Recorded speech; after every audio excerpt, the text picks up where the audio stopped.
yang lama kita tunggu.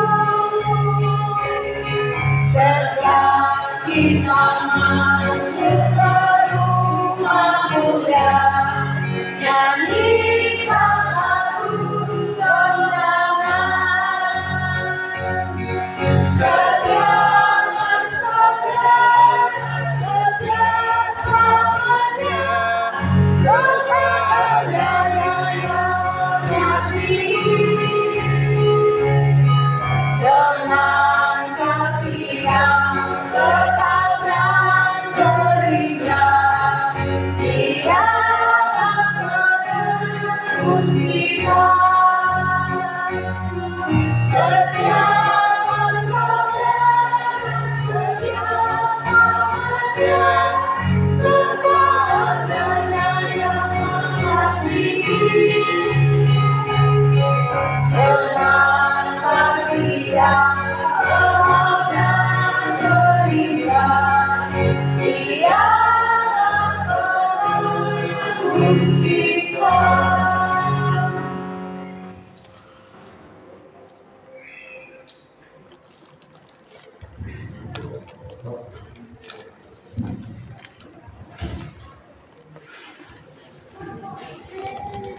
Kita berdoa. Di siang hari Sabat yang kudus ini Tuhan, kembali kami datang bersyukur, berterima kasih kepadamu karena berkat Tuhan yang menjaga melindungi kami sepanjang perbaktian kami dari pagi hingga siang hari ini Tuhan. Terima kasih Bapa atas berkat-Mu yang Tuhan berikan kepada kami. Pada siang hari ini Tuhan, kami telah siap mendengarkan Engkau bersabda melalui pelajaran di siang hari ini.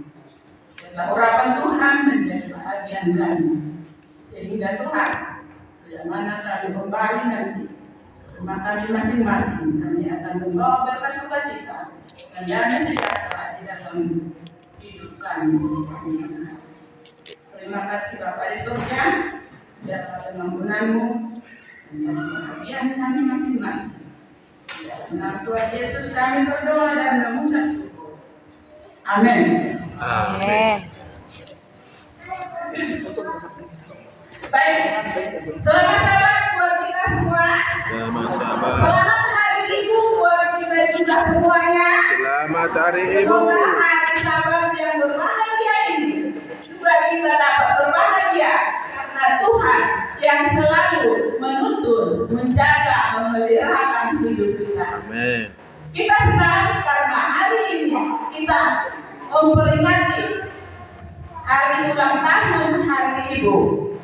Biarlah hari Sabat ini kita akan bersukacita dan bersyukur kepadanya oleh karena berkat Tuhan.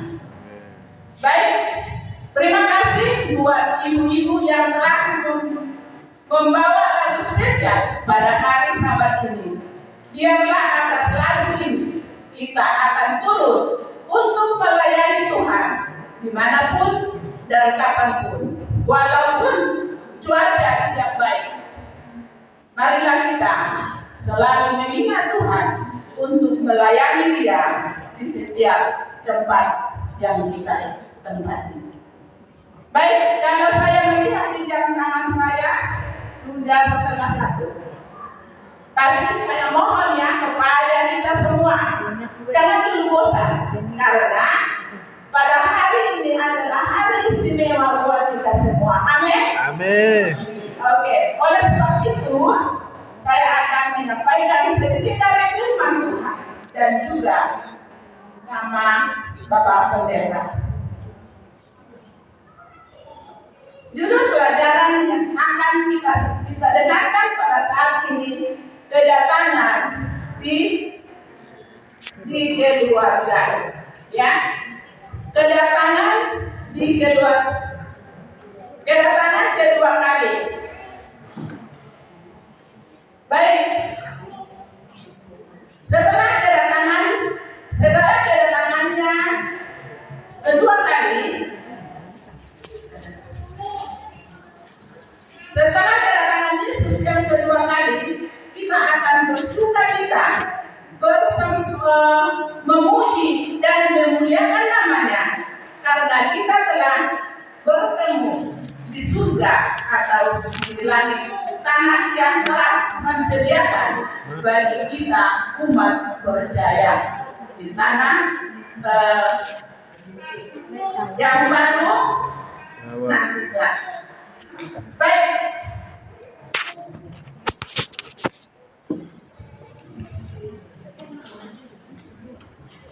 Kalau kita melihat bintangnya, kita melihat bintang.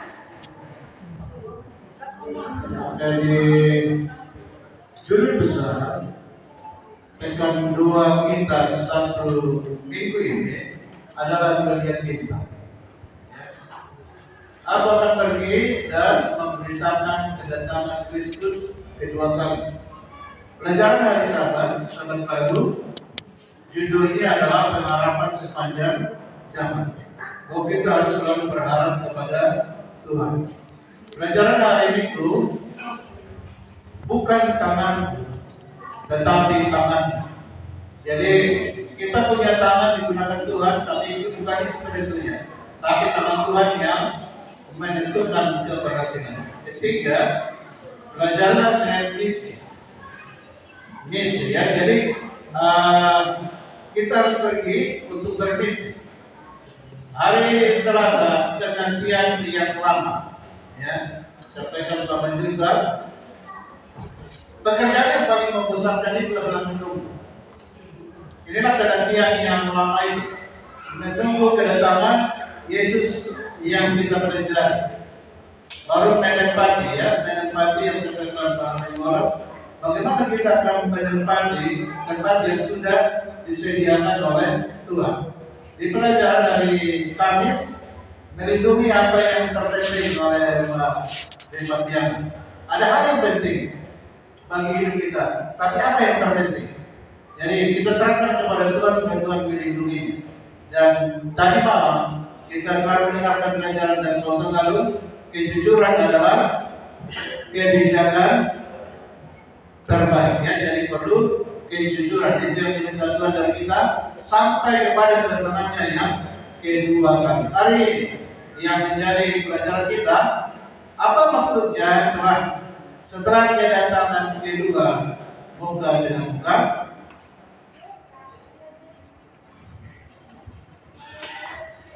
Belum jawab.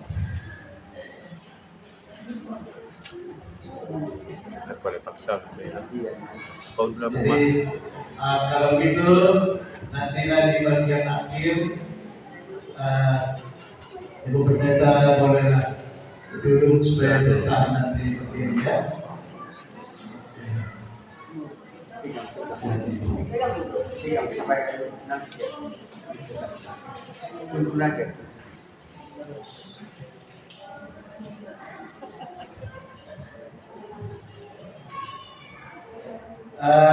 yang saya sampaikan tadi, sebenarnya cepat dilakukan pendeta supaya saya siapkan untuk hari Ibu, tapi sengaja saya lambat-lambatin.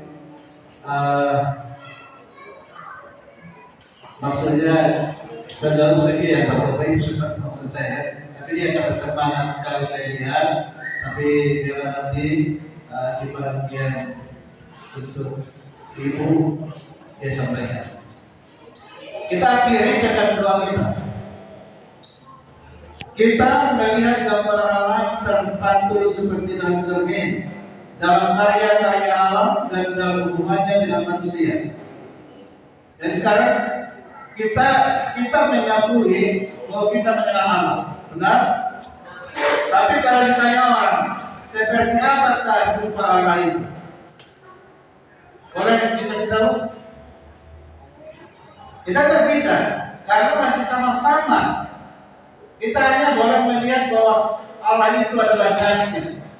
Kita pasti mengagumi Dia karena melihat ciptaannya, langit, bulan, bintang, bumi, air, angin, semuanya. Tapi nanti kita akan melihatnya secara langsung tanpa ada takdir yang menghalangi. Jadi kita bertatap muka, ya, face to face. Apakah negeri warisan orang yang diselamatkan? Apa negeri yang diwariskan kepada orang yang diselamatkan? Inilah yang diambil dari ayat responsorial kita tadi. Sebab mereka yang berkata demikian menyatakan bahwa mereka dengan rindu mencari satu tanah air. Dan kalau sekiranya di dalam hal itu dan mereka ingat akan tanah asal yang telah mereka tinggalkan, maka mereka cukup mempunyai satu kesempatan untuk pulang ke situ, pulang ke tanah air mereka. Tetapi sekarang mereka merindukan tanah air yang lebih baik, yaitu satu tanah air surga. Inilah yang sedang kita tunggu-tunggu. Inilah yang kita pelajari satu minggu ini. Bagaimana kita dipersiapkan ke tanah air surgawi. Sebab itu Allah tidak malu disebut Allah mereka, karena Ia telah mempersiapkan satu kota bagi mereka. Ya. Jadi kira-kira seperti apa kehidupan di kota itu? Ya. Seperti apa kehidupan di kota itu, di negeri sana yang dijanjikan Tuhan?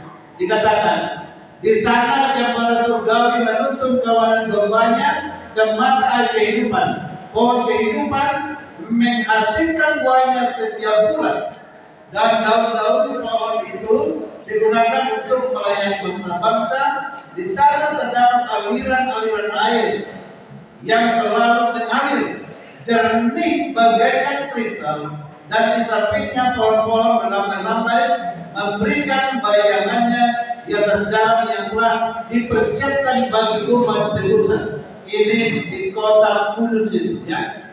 Di sana dataran yang terbentang luas membentang bagi menjadi bukit-bukit yang indah, bukan gunung-gunung yang terjal, tapi bukit-bukit yang indah, ya.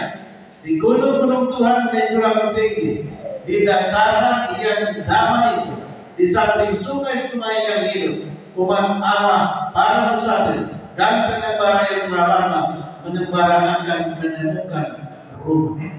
Inilah rumah kedamaian, kompleks yang nyaman, cuaca yang sejuk dan segar, tanpa polusi, tanpa satpam, tanpa polisi. Kita nyaman di negeri itu. Di kota manakah kita akan tinggal? Yaitu Yerusalem Baru. Ya.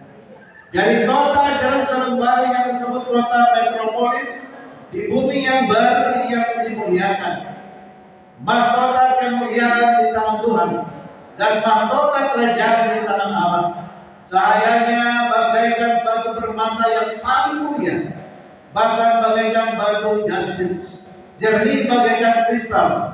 Bangsa-bangsa yang diselamatkan akan berjalan di dalam cahayanya, dan raja-raja di bumi akan membawa kemuliaan dan kehormatan mereka ke dalamnya. Demikianlah firman Tuhan.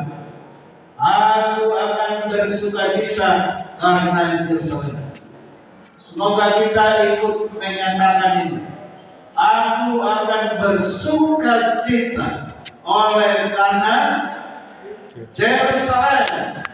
Yerusalem yang baru, bukan sekarang yang ada di daerah timur tengah sana, ya.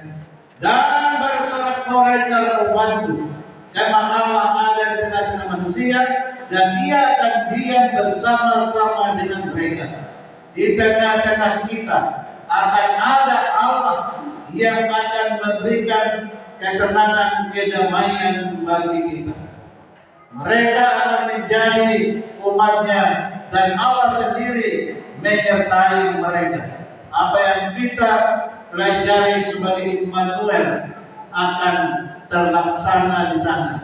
Kita selalu bersama-sama dengan Allah, muka dengan muka, bukan hanya di dalam iman, ya.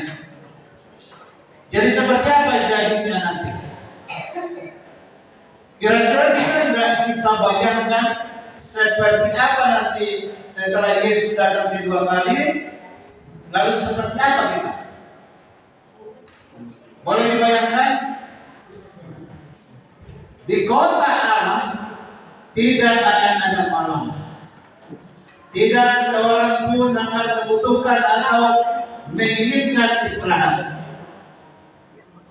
Berarti di sana enggak apa?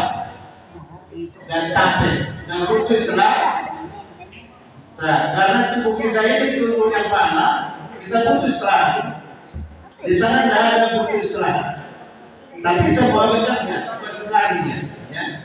Tidak akan ada keletihan dalam melakukan kehendak Allah dan memuji namanya. Masalah yang kita hadapi di dunia ini masalah keletihan, kecapean, ya. Tapi di sana itu tidak lagi. Kita akan selalu merasakan kesegaran pagi dan tidak akan pernah merasa jauh dari kesegaran. Di sana tidak ada AC seperti ini, tapi suasana lebih dari AC, ya. Kesegarannya lebih dari AC. Wahyu 22 di mana yang sana. Dan mereka tidak memerlukan cahaya lampu dan cahaya matahari, sebab Tuhan Allah akan menerangi mereka. Terang matahari akan digantikan oleh cahaya yang tidak terlalu menyilaukan, tapi jauh melebihi kecerahan siang hari. Kemudian Allah dan anak domba menerangi kota suci dengan cahaya yang tidak pernah pudar. Orang-orang yang terus berjalan di dalam kemuliaan hari yang kekal tanpa matahari. Jadi cahaya yang tidak silau menerangi kota itu dengan gemerlapnya, dan umat-umat Allah melihat kemuliaan anak domba itu. Kemuliaan Allah itu menerangi kota suci, ya. Jadi apa yang tadi yang kita baca di awal, ketika kedatangan Yesus yang kedua kali, kita akan bertemu muka dengan muka. Dan aku tidak melihat bait suci di dalamnya, sebab Allah Tuhan yang Maha Kuasa adalah bait suci. Jadi bait suci itu adalah Yesus sendiri. Umat Allah memiliki hak istimewa untuk memiliki persekutuan yang terbuka dengan Bapa dan Anak. Karena sekarang kita melihat dalam cermin suatu gambaran yang sama-sama seperti ayat itu yang kita baca tadi di dalam 1 Korintus 13 ayat 12. Di sana orang-orang yang terus akan mengenal sebagaimana mereka dikenal. Sekarang pengenalan kita kepada Yesus yang kita percaya itu masih sama-sama. Sebab kalau kita lihat foto yang satu dengan foto yang lain berbeda-beda, ya. Jadi kalau orang Barat melukis, mereka buat wajah Yesus itu seperti orang Barat. Kalau orang Indonesia membuat wajah Yesus seperti orang Indonesia, ya. Para malaikat yang diberkati dan orang-orang yang setia dari segala zaman telah membasuh jubah mereka dan menjadikannya putih di dalam darah domba. Inilah impian kita, akan disucikan, diputihkan, bersih di dalam darah Kristus. Di sana, di kota suci itu, pikiran-pikiran yang abadi akan merenungkan dengan kegembiraan sesuatu yang tidak pernah gagal, keajaiban, kekuatan, kreatif, misteri kasih yang menebus. Jadi apa yang selama ini masih misteri bagi kita, nanti di sana semua akan transparan, akan diungkapkan oleh Yesus dan tidak ada yang tersembunyi. Di sana usaha-usaha yang paling besar dapat dilakukan. Aspirasi-aspirasi yang paling tinggi dapat dicapai. Jadi masih butuh aspirasi. Kerinduan yang paling tinggi dapat diwujudkan, ya. Dan masih akan muncul ketinggian-ketinggian yang baru untuk ditaklukkan. Akan ada lagi keajaiban-keajaiban yang baru untuk dikagumi. kebenaran-kebenaran baru untuk dimengerti, objek-objek yang baru dapat muncul, kekuatan pikiran, jiwa, dan rohani. Ini yang membuat sorga itu bukan membosankan. Selalu ada ketinggian yang baru, selalu ada inspirasi yang baru, kebenaran yang baru. Jadi ketika kita sudah semakin mengerti, maka disanalah kita menikmatinya. Semakin banyak orang belajar tentang Tuhan, semakin besar pula kekaguman mereka akan karakter ilahi, tabiat Kristus. Jadi sukacita kekaguman akan dinikmati di dalam kerajaan surga. Semua harta karun semesta akan terbuka untuk dipelajari oleh orang-orang yang ditebus Allah. Jadi tidak berarti kita belajar nanti di surga untuk menemukan galian-galian pengetahuan baru. Tuhan berikan kepada kita berkali melakukan banyak hal di surga itu, sehingga tidak pernah seorang pun menyatakan bosan. Kekayaan kuasa Tuhan ditampilkan. Mereka berbagi harta karun, pengetahuan dan pemahaman yang diperoleh selama berabad-abad dalam perenungan akan karya Allah. Ya, jadi oleh karena itu, kalau sekarang ini orang bisa pergi ke bulan itu luar biasa, tapi nanti pergi ke bulan itu sudah ada yang tidak menarik bagi kita, ya.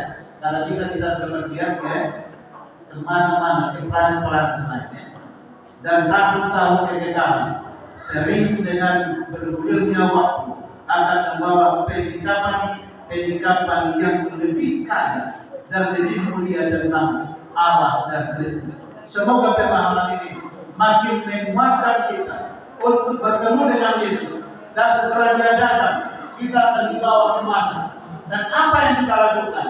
Ini sudah diberikan gambaran kepada kita, ya, supaya semakin banyak belajar, semakin banyak karakter-karakter yang dipersiapkan setuju dengan perilaku atau tabiat Kristus. Puji-pujian, hormat dan kemuliaan. Dan aku akan mendengar sebuah makhluk yang di surga dan yang di bumi dan yang di bawah bumi menyatakan bagi Dia yang duduk di atas tahta dan bagi Anak Domba adalah puji-pujian dan hormat dan kemuliaan dan kuasa sampai selama-lamanya. Amin. Biarlah kita ikut di sini. Kita ikut memberikan pujian, memberikan hormat kemuliaan kepada Tuhan kita, ya. Jadi ketika yang terbesar yang terakhir adalah dosa dan orang-orang berdosa tidak ada lagi. Nah, kalau masih ada orang berdosa di surga itu, maka surga itu bukanlah tempat yang damai, bukanlah tempat yang menyenangkan. Tapi oleh Tuhan sudah memusnahkan dosa, sudah memusnahkan orang berdosa, sudah membakar setan, Lucifer dan malaikatnya, maka kita akan boleh menikmati suasana kedamaian, ketenangan, keharmonisan di seluruh surga ini. Inilah sukacita yang kita maksudkan. Kita sekarang ini bersukacita, tapi belum ini sukacita yang sempurna. Nanti kita setelah menikmati suasana surga, kita akan malu merasakan itu adalah sukacita. Ini akan menjadi kesimpulan dari minggu sembahyang kita di hari ini. Dan untuk itu, saya juga ingin menyampaikan kepada kita semua, kepada ibu-ibu secara khusus, saya juga menyampaikan selamat Hari Ibu. Tuhan memberkati ibu-ibu dengan hikmat kebijaksanaan dari surga. Jadi, kenapa tanggal 22 Desember Hari Ibu? Ini adalah oleh karena memperjuangkan nasib ibu, bahwa Presiden Soekarno telah mengumpulkan ada 30 organisasi untuk membuat satu hari bagaimana untuk menghargai para ibu. Jadi di tahun 1959 ya, ditetapkanlah tanggal 22 Desember menjadi hari peringatan momen bersejarah menghormati ibu. Jadi di Indonesia, nggak tahu kalau di negara lain tanggal berapa hari ini. Tapi di Indonesia hari ibu itu telah ditetapkan tanggal 22 Desember. Nah, jadi untuk penekanan untuk hari ibu serahkan kepada Ibu Pendeta.